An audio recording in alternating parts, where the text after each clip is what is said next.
কোথায় এসছি আগে কমেন্ট করে জানাবেন কিন্তু। তারপর বলি সুবহানাল্লাহ, সবার আগে সুবহানাল্লাহ। যেহেতু এত সুন্দর পরিবেশ আর মনোরম বাতাস বইছিল যে মন প্রাণ একদম শান্তি হয়ে গেছে। আর পরিবেশটা দেখুন না কত সুন্দর, কত মাশাআল্লাহ একদম পরিবেশ। আর এই পরিবেশে সবাই মিলে ঘুরতে গিয়েছিলাম, মানে ঘুরতে বলবো না, সবাই মিলে পিকনিকের আয়োজন করা হয়েছিল হঠাৎ করেই, যে সবাই মিলে যাব, নৌকাতে থাকবো, নৌকাতে খাওয়া দাওয়া করবো, সন্ধ্যা পর্যন্ত থেকে থেকে ঘুরে টুরে চলে আসবার। আর এই যে এগুলো হচ্ছে আমাদের পিকনিকের বাহিনী সব। তো এখন যেহেতু দুপুরবেলা গিয়েছিলাম আমরা, তো আগেই খাবার দাবারের ব্যবস্থা করা হয়েছে, যে খাবার দাবার খেয়ে দিয়ে তারপরে আনন্দ মজা করা হবে। তো হঠাৎ গতকাল, দুদিন আগে সম্ভবত, দুদিন আগে প্ল্যান করা হয়েছে যে আমাদের পরিবারের সবাই মিলে খাওয়া দাওয়া করব, নৌকাতে ঘুরবো, আনন্দ করব, পিকনিক। তো খাবারের মেনুতে ছিল ঝাল পোলাও, একটা ডিম, শসা আর হচ্ছে ঠান্ডা। তো সেগুলোই সবাইকে দিয়ে দেওয়া হচ্ছিল, যে সবাই আগে খেয়ে নাও, পেট ঠান্ডা করো, তারপর মজা মস্তি হবে। তো এরপর এই যে নৌকা ছেড়ে দিয়েছে, আর এত বাতাস ছিল আর এত বড় বড় ঢেউ ছিল, যদি ছোট নৌকা হতো সে নৌকাতে যাওয়াটা খুব কষ্টকর হয়ে যেত এবং আমরা সবাই ভয়ে অবস্থা খারাপ হয়ে যেত। তো যাই হোক, কিন্তু খাওয়া দাওয়া শুরু হয়ে গেছে, কেউ খাচ্ছে, কেউ গোছাচ্ছে, কেউ বা খাওয়া শেষের দিকে। তো খাওয়া দাওয়া করে এইবার হচ্ছে আমি ভাইয়াকে জিজ্ঞেস করছিলাম, এটা আমার ভাসুর হচ্ছেন, তো ওনাকে জিজ্ঞেস করলাম যে খাওয়া দাওয়া শেষ কি না, তো উনি বললো হ্যাঁ শেষ। এটা হচ্ছে আমার বড় মেজো শাশুড়ি, তারপর মেজো শাশুড়ির মেয়ে, মানে আমাদের শ্বশুর বাড়ি যতজন ছিলেন, ভাসুর, যা, ননদ, ছেলে মেয়ে তাদের, এবং ছেলে মেয়েরও ছেলে মেয়ে, তো ওনাদের সঙ্গে একসঙ্গে গিয়েছি। এই যে আমার কিউটা মোটা, ওইটা হচ্ছে ভাতিজি, হচ্ছে আর একটা ভাসুরের মেয়ে। তো এটা একটা যা আমার, এটা যা হচ্ছে জায়ের মেয়ে, আর এইটা একটা যা। তারপর যাকে দেখা যাচ্ছে উনি হচ্ছে আমার ভাগনা বউ। যেহেতু মানে আমার আপনাদের ভাইয়া আর ভাগনা প্রায় সমবয়সী, তো ওনার বাচ্চা কাচ্চা অনেক বড় হয়ে গিয়েছে, আর আমি এখনও ছোট মানুষ, ছোট হয়ে আছি। তো যাই হোক, হচ্ছে এই যে প্রচণ্ড ঢেউ, আপনারা স্ক্রিনে দেখলেই বুঝতে পারবেন যে কি পরিমাণে বিশাল বড় বড় ঢেউ আসছিল। যেহেতু নদীর পানি মানে বেড়ে গিয়েছে, সেই পানিটা ছেড়ে দিয়েছে, বিলে চলে এসছে, আর বিলের পানিও কিন্তু অনেক বেশি হয়ে গেছে, যে কারণে ঢেউগুলো অনেক অনেক বড়।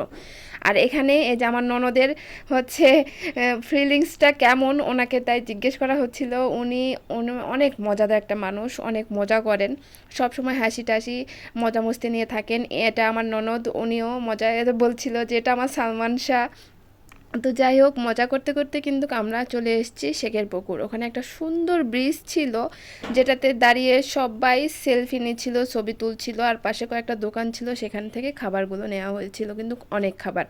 তো আমরা কিন্তু মানুষ কম নই, প্রায় 50 জনেরও বেশি কিন্তু আমরা গিয়েছিলাম। আর পাশাপাশি কিন্তু এদিকে ভিডিও কলেও বাইরে থেকে কথা বলা হচ্ছিল। আমার ফুফু শাশুড়ি আমেরিকাতে থাকেন, গিয়েছেন, তো ওনার সাথে ভিডিও কলে কথা হচ্ছিলো। এখানে চাচি শাশুড়ি, বড় মেজো শাশুড়ি, তারপর হচ্ছে ফুপু শাশুড়ি, তো ওনারা ছিলেন, ওনারা নিচে নামেন নাই। আমরা যারা ছিলাম মানে ছোট বয়স, ছোট মানুষেরা, তারা সবাই গিয়ে যে সেলফি তুলছে, ছবি নিয়েছে, আমিও নিয়েছি। তো তারপর কিন্তু ঘুরে টুরে চলে এসেছি। আসার পরে ওখান থেকে বাদাম, বারো ভাজা, আমরা মাখা, সমস্ত কিছু খাবার, যেগুলো খাবার, চিপস বাচ্চাদের জন্য, তারপর হচ্ছে ডালমোট ভাজা, বুট ভাজা, সব কিছু নিয়ে বাচ্চাদের শান্ত করে, বড়রাও খাওয়া দাওয়া করে মজা মস্তিতে যাচ্ছি। আর বাচ্চারা তো অস্থির হয়ে আছে যে ভাইরাল গাছ দেখবো, ভাইরাল গাছ দেখবো। আমাদের হাসাইগাড়ি বিলের কিন্তু ভাইরাল গাছটা একদম বিখ্যাত, বাট হাসাইগাড়িতে গেলে ওই গাছটা দেখলে খুবই খুবই মায়া লাগে, খুব কষ্ট লাগে যে আমরা প্রাকৃতিক পরিবেশগুলো ধরে রাখতে পারি না, সম্পূর্ণভাবে বিনষ্ট করে দিই। একটা গাছ কত পরিমাণে টর্চার নাই, এটা দেখলে বুঝতে পারবেন আপনারা। দেখেন না, একটা গাছে কতগুলো মানুষ এক এক করে উঠলে কি হয় রে ভাই, বুঝি না আমি। এক এক করে ছবি উঠে নামে চলে আসবে। দেখেন গাছটার অবস্থাই খারাপ করে দিয়েছে, একদম পাতা ডাল ছিঁড়ে ছিঁড়ে। ওই গাছটা এত সুন্দর ছিল, এত ঝোপালো ছিল ডালপালা, সেটা আর নেই। সেটা দেখলে আসলে এখন খারাপ লাগে যে গাছটার হায়াত একদম শেষ করে দিয়েছে ওরা। তো যাই হোক, আমরা কিন্তু ওই গাছে যাই নাই, প্রচণ্ড ভিড় ছিল, গাছটাও মানে দেখে খুব খারাপ লাগছিল। আমরা খুঁজে খুঁজে আর একটা গাছ বের করেছি, করে সেইখানে গিয়েছিলাম এক এক করে, যে গাছের ধারে ওখানে গিয়ে সবাই মিলে ছবি তুলছিল। আর আমার এই যে ভাসুর, উনি তো একদম হাত মালায় দিয়ে টাইটানিকের নায়ক হয়ে গিয়েছে। মানে সবাই অনেক অনেক মজার, এবং হচ্ছে হাসি মস্তিতে সবাই সব কিছু করে টোরে এবার ফেরতের পালা। সবাই কিন্তু অনেক মজার মানুষ ছিলেন, সবাই আনন্দে মস্তিতে গিয়েছি, চলে এসেছি। সময় যে কখন চলে গিয়েছে, কখন যে সন্ধ্যা হয়ে গেছে আমরা বুঝতেই পারিনি।